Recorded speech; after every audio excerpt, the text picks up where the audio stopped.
Number 9 پہ اب بات ہم کرتے ہیں دل دانا کی اور دل نادان کی، کیونکہ نیت کہتے ہی اس کی رضا الہی کی طلب، اور یہی نیت کا مرکزی نقطہ ہے۔ نیت کا مرکزی نقطہ یہ اللہ کی رضا، اللہ کی رضا ملے، کچھ بھی نہ ملا سب کچھ مل گیا۔ اگر نیت کا یہ مرکزی نقطہ نہ رہے، اللہ کی رضا نہیں ہے، تو سب کچھ ملا بھی تو کچھ بھی نہیں ملا۔ صحابہ کچھ بھی نہیں تھے، سب کچھ ہو گئے، ہم سب کچھ ہیں، کچھ بھی نہیں ہے، خالی زمین پہ بھاری ہیں۔ لا الہ الا اللہ، لا الہ الا اللہ۔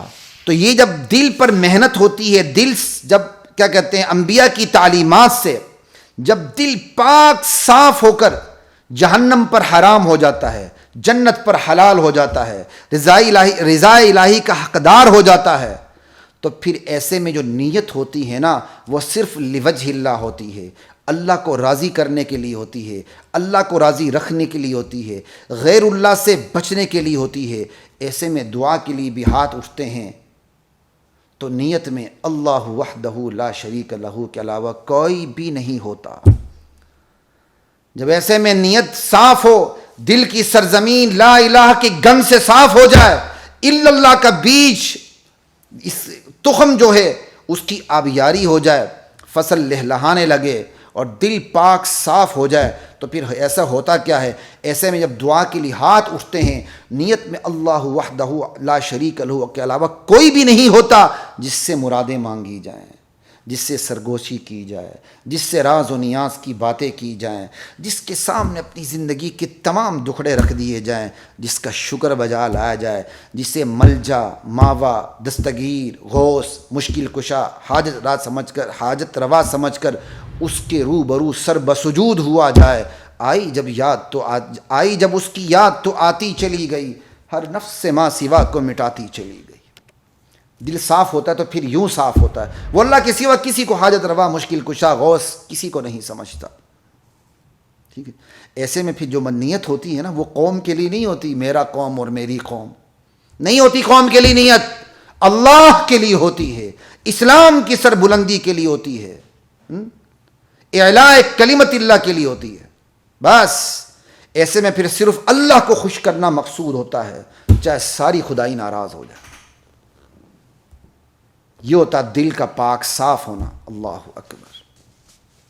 اور یہی دل دانا، یہی دل بینا جب نابینا ہو جائے، جب نادان ہو جائے، تو پھر وہ جان جیسی حقیقت بھی اللہ کی بجائے شیطان اور طاغوت کے لیے قربان ہو جانے پر فخر محسوس کرتا ہے۔ یہ دل بینا جب نابینا ہو جائے، یہ دل دانا جب نادان ہو جائے، تو پھر یہ جان جیسی قیمتی چیز بھی اللہ کی بجائے طاغوتی قوتوں کے لیے خرچ کرنے پر، جان دینے پر نہ صرف راضی ہوتا ہے بلکہ فخر محسوس کرتا ہے۔ انا للہ و انا الیہ راجعون۔ یہی دل جب نادان ہو جائے تو اللہ کی رضا کو مطلوب بنانے، مقصود بنانے کی بجائے، دین کی بنیادی حقائق کو ببانگ دہل بیان کرنے کی بجائے، عوام کل انعام کو خوش کرنے اور رکھنے اور صرف محبت کی بات کرنے کو پھر وہ دین سمجھ بیٹھتا ہے۔ اول و آخر اس کی تمنا یہی ہوتی ہے، بس کسی کا دل نہ ٹوٹے، جو مرضی ٹوٹے، اصول ٹوٹے، دین ٹوٹے، سب کچھ ٹوٹے، اللہ سے تعلق نہ ٹوٹے، بس کسی کا دل نہ ٹوٹے، کسی کی دل آزاری نہ ہو، کوئی ناراض نہ ہو جائے، بھلے ادھورا دین بیان ہو جائے، بھلے ادھورا سچ بیان ہو جائے، مگر پوری سچائی بیان نہ کی جائے۔ کیوں؟ دل ٹوٹیں گے، جوڑ ختم ہوگا، توڑ پیدا ہوگا، فرقہ واریت پھیلے گی، نفرتیں پھیلیں گی۔ انا للہ و انا الیہ راجعون۔ اللہ کے نبی مکے اور طائف کی گلیوں میں اعلان حق کی پاداش میں لہو لہان ہو جائیں، لمحوں میں 7 آسمانوں کا سفر کرنے والے چھپ کر ہجرت پر مجبور ہو جائیں اعلان حق کی پاداش میں، فاصدع بما تؤمر واعرض عن المشرکین، اور ہم ادھورے سچ کو بیان کرنے میں غلطہ ہو جائیں، فلسفے بگاڑنے لگیں، مسجد وہ کیا مسجد ٹا دیتے, مندر ٹا دیتے, پتہ نہیں کی ٹا دیتے, بس دل نہ ٹاوی. انا للہ. احسان کیا ہے وہ یاد ہے آپ کو؟ مسجد جا دیتے, مندر ٹا دیتے, پتہ نہیں کی کچھ ٹا دے, بس دل نہ ٹاوی. کیوں نہیں دل ٹاوی؟ تو دل ٹاوی نہ ٹاوی, دل کی بات نہیں کرے, تو کون ہوتا مسجد ٹا دے؟ ہر چیز کو توڑ دو, بس دل کو نہ توڑو. ہر چیز ٹوٹے, اللہ سے تعلق نہ ٹوٹے. ہوتا کون ہے مسجد ٹا دیتے, مندر ٹا دیتے, اور ٹا دے. نادان شاعری کو ہم اپنے لیے سبق بنا لیتے ہیں. انا للہ و انا الیہ راجعون. یہ دل جب نابینا ہو جائے نا تو پھر ایسی باتیں ہوتی ہیں. پھر بندہ اللہ کو خوش نہیں کرتا, پھر بندہ بندوں کو خوش کرنا چاہتا ہے. رضا الہی نکل جاتی ہے, رضا انسانی آ جاتی ہے. رضا الہی نکل جاتی ہے, رضا انسانی آ جاتی ہے. پھر وہ بندوں کو دیکھ کر دین کا پیمانہ مقرر کرتا ہے کہ دین کا کون سا حصہ بیان کرنا ہے, کون سا حصہ بیان نہیں کرنا. ایک مشہور عالم دین ہے, وہ بیچارے ایسے ہی کرتے ہیں, ادھوری بات کرتے ہیں. محبت محبت محبت. جس حدیث میں محبت میں, اسی حدیث میں نفرت بھی ہے. الحب للہ والبغض للہ. من احب للہ وابغض للہ واعطى للہ ومنع للہ فقد استکمل الایمان. جس نے محبت رکھی اللہ کے لیے, نفرت اور بغض رکھا اللہ کے لیے, دیا اللہ کے لیے, نہ دیا روک بھی دیا اللہ کے لیے, اس نے اپنے ایمان مکمل کر لیا. ہم ادھورا دین بیان کرنے لگ جاتے ہیں. کیوں؟ دل نابینا ہو جاتا ہے, دل نادان ہو جاتا ہے. یہی دل جب نادان ہو جائے تو انبیاء کی طرز پر عوامی خواہشات کو دبانے کی بجائے, کنٹرول کرنے کی بات کرنے کی بجائے روٹی کپڑا مکان کے نعرے لگتے ہیں. سود پر مبنی, سودی قرضوں پر مبنی سہولیات اور تعیشات کے نعرے لگتے ہیں. اے ہم تمہیں موٹر ویز بنا کے دیں گے, سڑکوں کا جال بچھا دیں گے, ہمیں تم اسکالرشپ دیں گے. ہر ایک کے پیچھے سود کی حرمت ہے, سود نظر آتا ہے. ہر چیز کے پیچھے سود ہی سود ہے, سود ہی سود ہے. تو یہاں کیا ہے؟ عوام کو خوش کرنا, اللہ کو نہیں. اللہ سے جنگ کر کے ہم عوام کو شکر کرتے ہیں. یہی نادان دل یہی دانا دل جب نادان اور نابینا اندھا ہو جاتا ہے تو پھر وہ رضا الہی نہیں چاہتا, وہ عوام کی رضا چاہتا ہے. وہ پھر دیکھتا ہے عوام کیسے راضی ہوتی ہے. عوام روٹی کپڑے مکان کے نعرے سے راضی ہوتی ہے, لگا دو. عوام خواہشات کی تکمیل کے نعرے سے راضی ہوتی ہے, خواہشات کو پورا کرنے کا نعرہ لگا دو. حالانکہ انبیاء نے کبھی بھی خواہشات کو پورا کرنے کا نعرہ نہیں لگایا, خواہشات کو کنٹرول کرنے کی بات کی ہے. اپنے پیٹ پر پتھر باندھ کے بتا دیے خواہشات کو کنٹرول کرو گے تو اصل زندگی ہے. لا الہ الا اللہ. یہاں سیاستدان کیا کرتے ہیں؟ خواہشات کو پورا کرنے کا نعرہ لگاتے ہیں. بس یہ جب خلاصہ یہی ہے, یہ دل جب نادان ہو جاتا ہے, انبیاء کی تعلیمات کے اثرات اس پر سے ختم ہو جاتے ہیں, پھر جو یہ صاحب دل ہے, اس کو صاحب دل کیسے کہیں؟ پھر چاہے یہ عالم ہو, چاہے یہ سیاستدان ہو, چاہے یہ سائنسدان ہو, چاہے یہ طبیب ہو, چاہے یہ مریض ہو, چاہے یہ افسر بالا ہو, چاہے یہ ماتحت ہو, کوئی بھی ہو, پھر اس کی زندگی کی تگ و دو کا مرکز رضا الہی کی بجائے رضا عوام ٹھہرتا ہے. پوری زندگی کی جو یہ گاڑی ہے ہدایت تک یا موت تک الٹی سمت میں سفر کر رہی ہوتی ہے, اور اسے احساس بھی نہیں ہوتا کہ میں الٹی سمت میں سفر کر رہا ہوں. حج بھی کعبہ کا کیا, گنگا کا اشنان بھی, خوش رہے شیطان بھی, راضی رہے رحمان بھی. شاید تھوڑی بہت شعر میں آگے پھیرو مضمون یہی ہے. ہماری یہی حالت ہے, ہم کعبے جا کے حج بھی کرنا چاہتے ہیں, گنگا کا اشنان, گنگا جمنا کا اشنان بھی کرنا چاہتے ہیں. لا الہ الا اللہ. یہاں تک آپ کے ساتھ میری 9 باتیں ہو گئیں نمبر وار. اب 10ویں بات کرنے لگا ہوں آپ کے ساتھ نیت ہی کے حوالے سے, کیونکہ ساری بات انما الاعمال بالنیات پہ جاری ہے. نیت کی بلندی اور پستی. نیت کی بلندی بڑی عجیب نعمت ہے, چھوٹے عمل کو بھی بڑا بنا دیتی ہے. اللہ کی رضا کی خاطر بندہ ایک گھونٹ پانی کا پلا دے, دودھ کا پلا دے, ایک کھجور کسی کو کھلا دے, جنت کا دروازہ کھل جاتا ہے. کتنا چھوٹا سا عمل ہے, آپ نے کسی کو ایک گھونٹ پانی کا پلا دیا. بظاہر کتنا چھوٹا عمل ہے, لیکن یہ پانی کیوں پلایا آپ نے؟ اللہ کی رضا کے لیے. حتیٰ کہ آپ نے کسی کافر, عیسائی, یہودی, مجوسی, ایتھیسٹ کو بھی پانی پلا دیا, اور اس نیت سے پلایا اللہ کا بندہ ہے، میں اس کی پیاس بجھا رہا ہوں، انشاءاللہ میں اس پر محنت کروں گا اور اسے میں دین حق کی دعوت دوں گا، اس نیت سے آپ اس کے ساتھ رضا پیش آتے ہیں اور اللہ کی رضا مقصود ہوتی ہے، اس پر بھی جنت کا دروازہ کھل جاتا ہے۔ یعنی ایک گھونٹ پانی پر بھی، اور وہ پانی بھی آپ نے کسی کافر کو پلایا، جنت کا دروازہ کھل جاتا۔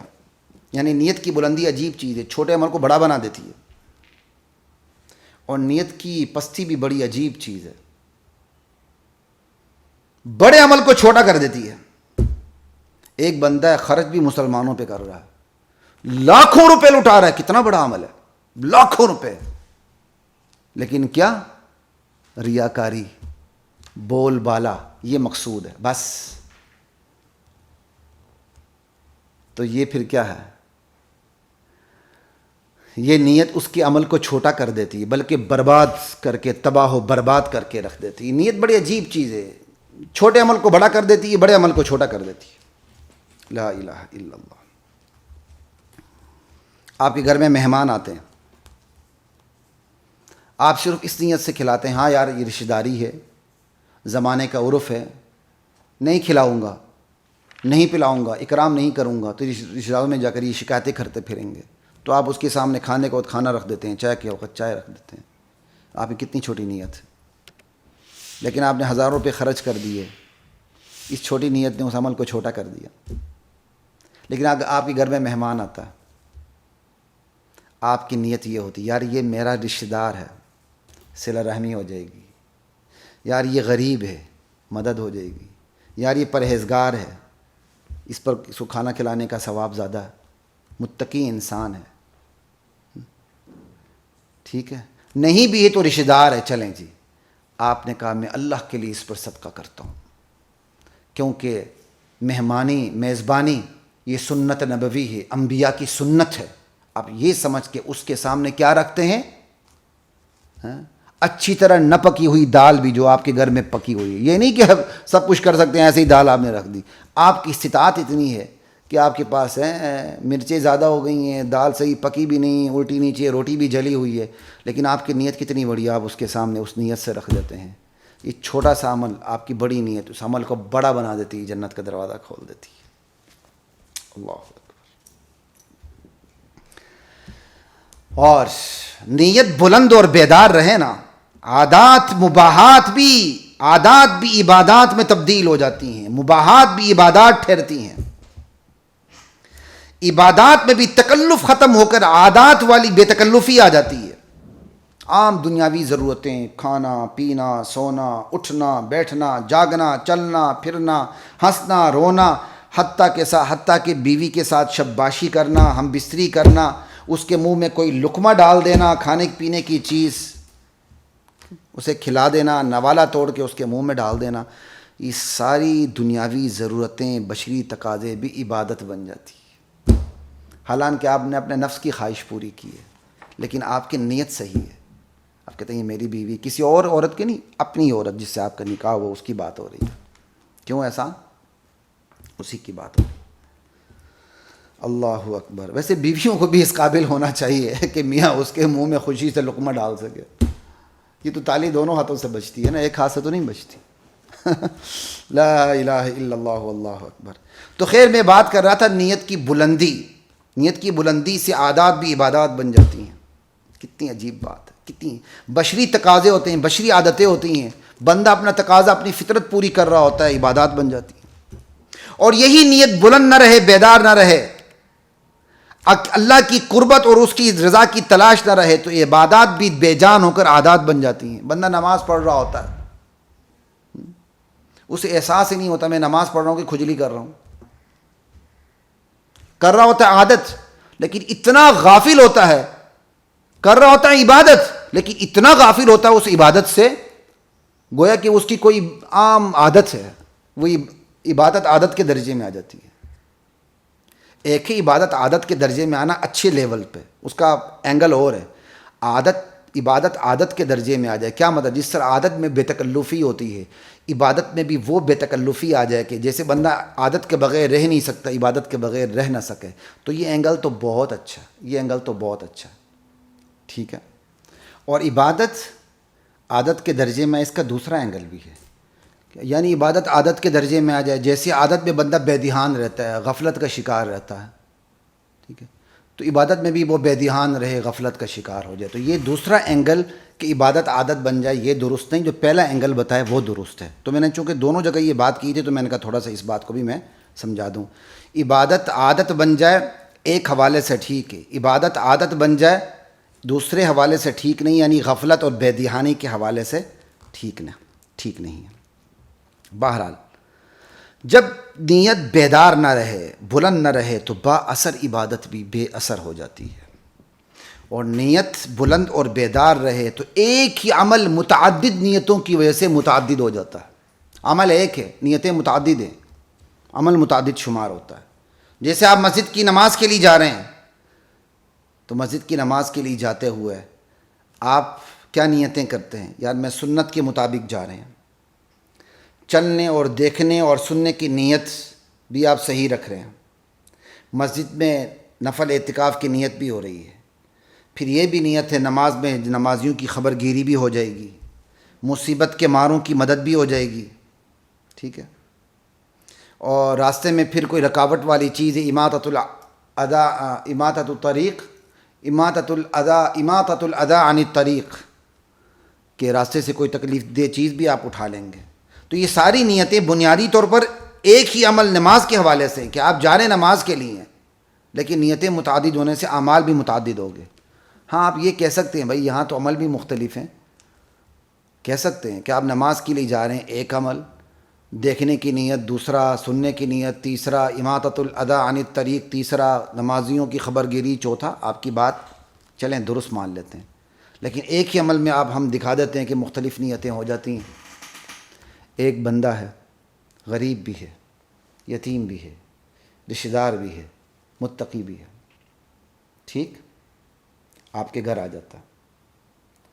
اب آپ اس کے ساتھ تعاون کرتے ہیں، تعاون میں یہ نیت ہے غریب کی مدد ہو جائے، آپ 10 روپے 100 روپے 500 روپے 1000 دے دیتے ہیں، لیکن نیتیں کتنی ہیں آپ کی؟ غریب کی مدد ہو جائے، یتیم کی مدد ہو جائے، رشتہ دار کی مدد ہو جائے، پرہیزگار کی مدد ہو جائے، مہمان گھر پہ آئے مہمانی ہو جائے، مہمان گھر پہ آئے اس کی مہمانی ہو جائے، پیسہ ایک ہی، عمل ایک ہی ہے، نیتیں مختلف ہیں۔ نیتیں مختلف ہونے سے جتنی نیتیں اتنے اعمال، غریب کی مدد الگ عمل، یتیم کی مدد الگ عمل، رشتہ دار کی مدد الگ عمل، پرہیزگار کی مدد الگ عمل، مہمان کی مہمان نوازی الگ عمل۔ اللہ اکبر، لا الہ الا اللہ۔ نیت پستی کا شکار ہو جائے تو عمل کے وجود کے باوجود بندہ بے عمل ٹھہرتا ہے۔ ریاکاری، دنیا داری اور کسی اور پست غرض کی وجہ سے اس کا نیک عمل اس کے منہ پر مار دیا جاتا ہے۔ اللہ میرے اور آپ کی حفاظت فرمائے۔ یعنی نیت پستی کا شکار ہو جائے تو عمل کے وجود کے باوجود بندہ بے عمل ٹھہرتا ہے، اور نیت بلند اور بیدار رہے۔ نیت بلند اور بیدار رہے تو اس قدر مؤثر اور با اثر ہو جاتی ہے کہ نیت کے مطابق عمل وجود پذیر نہ بھی ہو تو بسا اوقات سمجھ لیا جاتا ہے کہ اس نے عمل کر لیا، پورا پورا اجر اس کو مل جاتا ہے۔ یہ کوئی میں آپ کے سامنے شلو کے یا کہانیاں نہیں رکھ رہا، سنن نسائی میں حدیث ہے، سنیے، من اتا فراشہ، ایک شخص ہے وہ اپنے بستر پہ آتا ہے سونے کے لیے، وہو ینوی ان یقوم یصلی من اللیل، وہ نیت کر لیتا ہے کہ میں رات میں اٹھوں گا، بیدار ہوں گا اور نماز تہجد ادا کروں گا،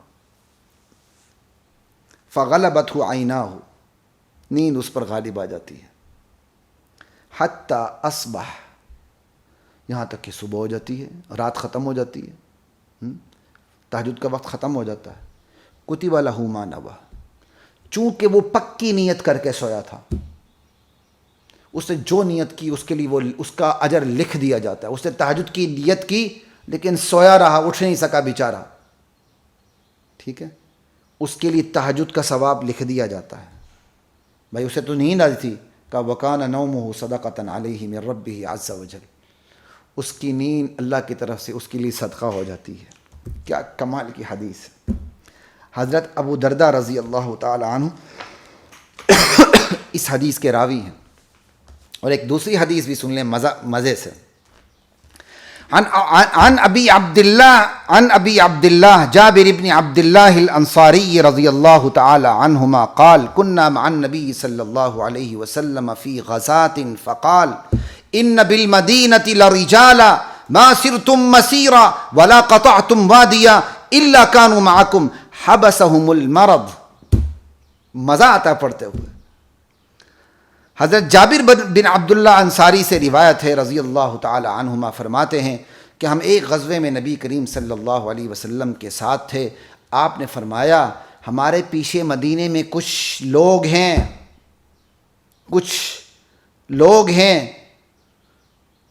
جو جہاں کچھ لوگ ایسے بھی ہیں کہ تم جہاں چلے ہو ما سرتم مسیرا ولا قطعتم وادیا الا كانوا معكم.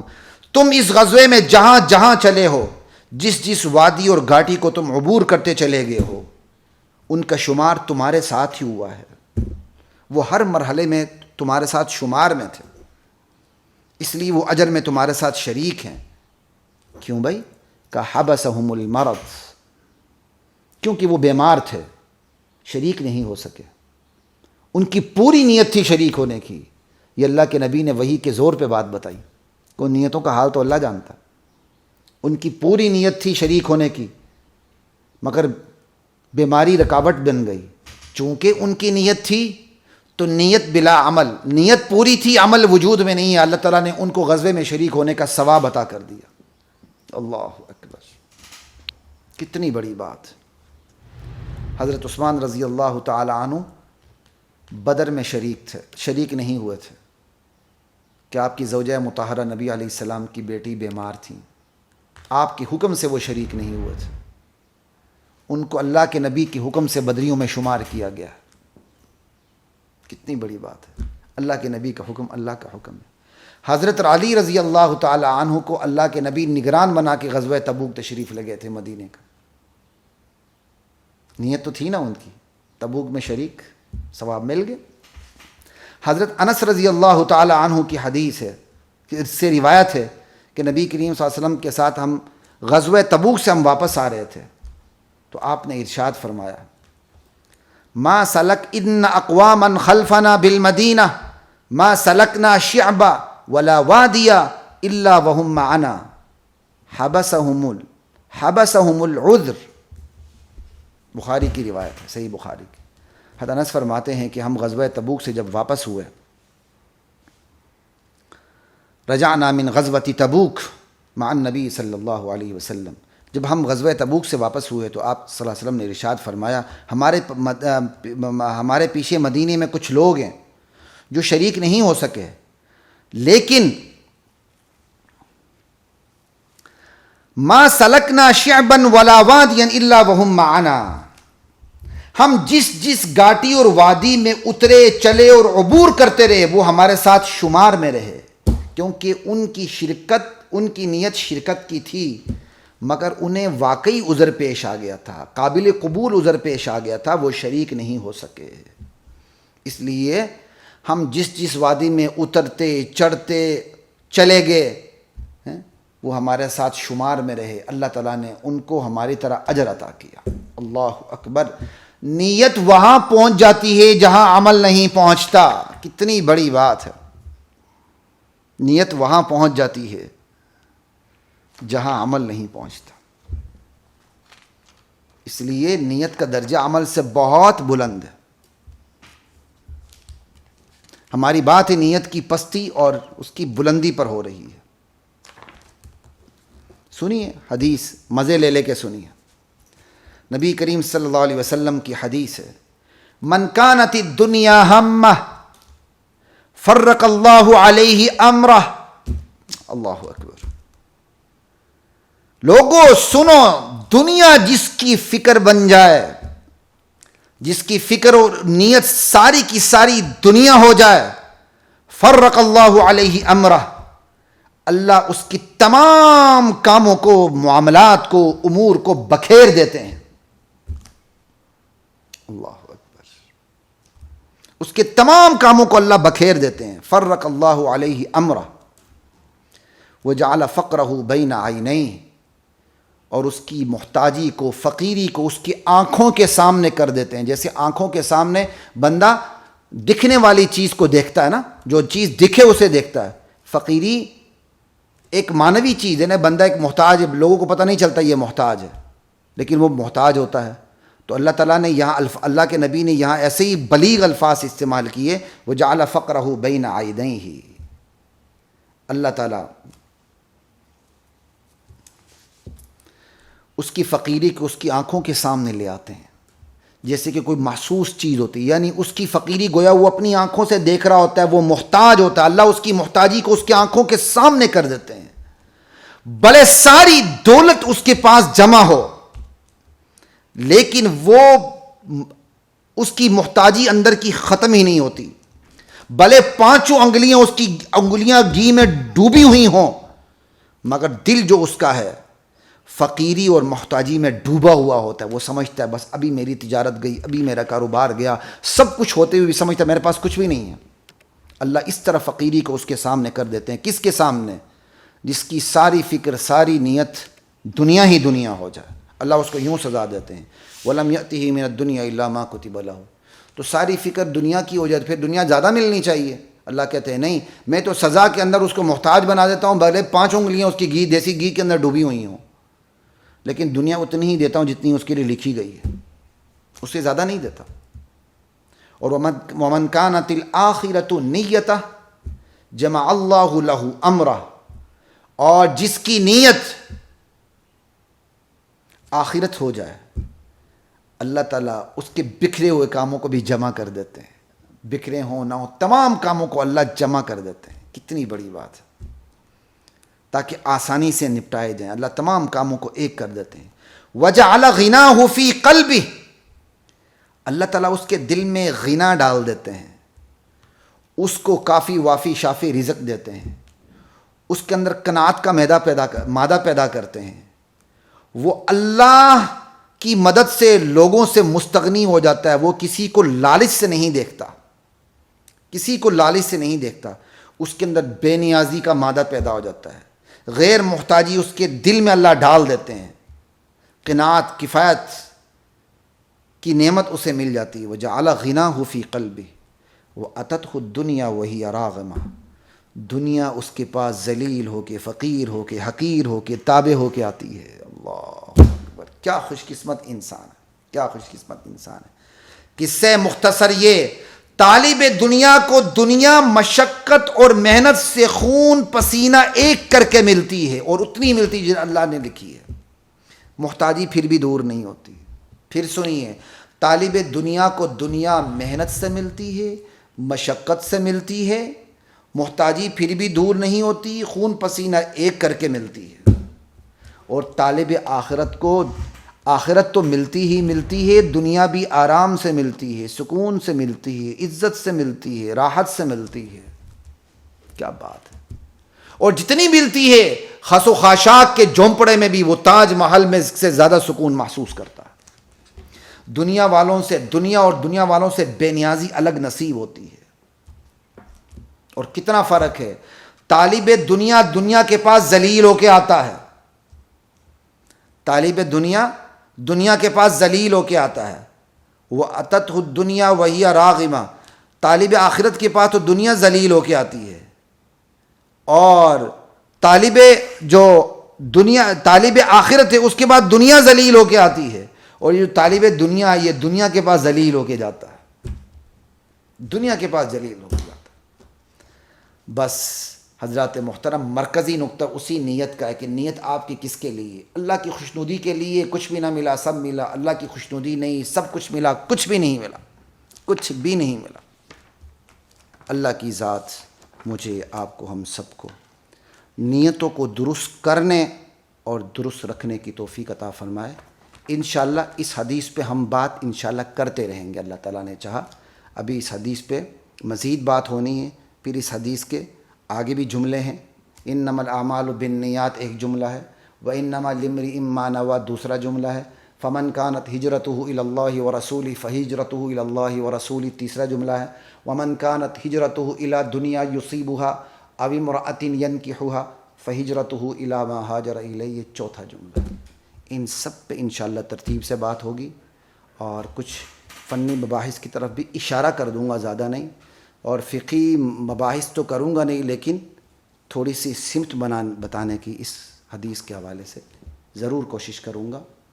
اگلی قسط تک کے لیے اجازت دیجیے۔ السلام علیکم ورحمۃ اللہ وبرکاتہ۔